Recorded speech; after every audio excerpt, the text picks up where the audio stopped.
In this video, I'll be showing you step by step how to create taxes inside of Odoo. It is super easy to do. So the first thing you need to do is open up invoicing on Odoo and go up to configuration. Then from here under accounting, you'll see taxes.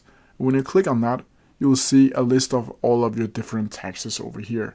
And to create a new one, you simply need to click new. Then you can add a tax name. You can add a tax computation, which either is a group of taxes, a fixed or percentage tax included. Then you can add whether or not it should be active at the start.